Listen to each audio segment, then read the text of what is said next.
Olá! A nossa última conversa foi sobre bactérias e a gente terminou discutindo sobre como elas são excelentes desde que você possa utilizá-las.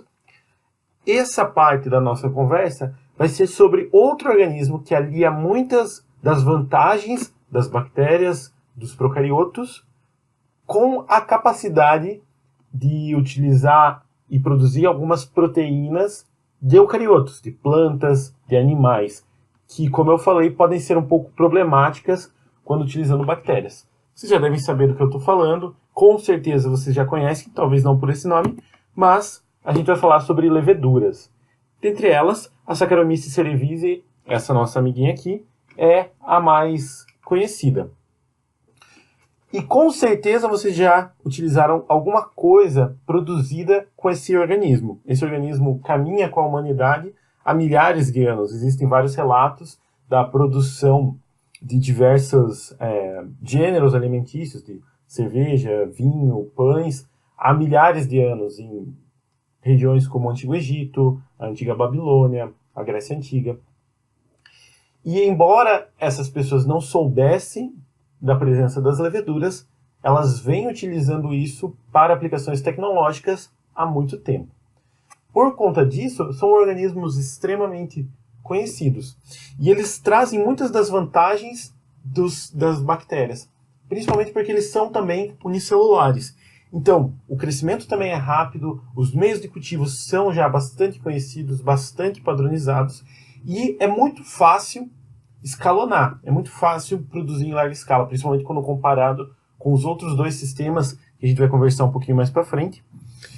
E principalmente porque a nossa indústria de biotecnologia no Brasil utiliza muito esse organismo. Além disso, muitas das proteínas que não são corretamente enoveladas, moldadas em bactérias, acabam sendo corretamente produzidas em levedura. Só que existe um grande problema. Eu comentei das modificações pós-traducionais, que são algumas modificações que são feitas nas proteínas após a tradução. Então, o DNA ele vai virar RNA, vai virar proteína, essa proteína vai ter uma função. Mas em animais, em plantas, em eucariotos diversos, são feitas algumas modificações nessas proteínas após todo esse processo de produção. E as leveduras fazem essas modificações. Só que como vocês podem ver aqui, vocês não precisam entender todo o detalhe desse sistema que eu estou mostrando aqui. Embora no material complementar vai ter um materialzinho para você, se alguém tiver interesse em se aprofundar. Como vocês podem ver, é bem diferente a modificação pós-traducional em levedura. É o que a gente chama de uma hiperglicosilação. E isso vai dar características um pouquinho diferentes para as nossas queridas proteínas de interesse, que a gente tanto busca. Então, quando eu estou utilizando isso, principalmente para fins medicinais, isso é um problema grave, é um pouco complicado. Para fins industriais, se eu não tenho muita modificação na atividade da minha proteína, se ela se comporta mais ou menos como eu esperava, se ela se enovelou corretamente, tá ótimo, vamos de levedura.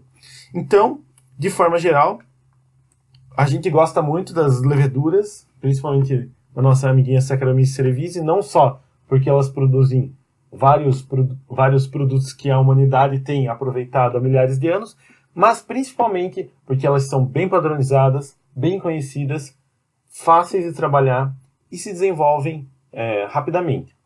Então, muitas vezes a proteína não vai, o teu sistema de expressão, o que você está buscando construir, não vai funcionar em bactéria, mas pode funcionar em levedura. Então, se não funcionar em bactéria, o próximo passo é testar em levedura. Principalmente quando o objetivo final é produzir algum composto de interesse industrial. Então eu quero produzir uma fragrância, eu quero produzir uma enzima que vai ser utilizada na indústria alimentícia, uma enzima que vai ser utilizada na indústria de celulose. Se eu quero produzir um composto para uma aplicação industrial, as leveduras acabam levando uma vantagem bastante grande. E é por isso que são um chassi extremamente interessante e que vocês têm que ter em mente na hora de construir o seu circuito gênico. Existem ferramentas de bioinformática que permitem que você teste, por exemplo, a solubilidade da tua proteína em bactéria. Será que ela vai funcionar em bactéria? Claro, são modelos, são aproximações, mas se já existem indícios que talvez não vá funcionar, as leveduras são sempre uma ótima saída.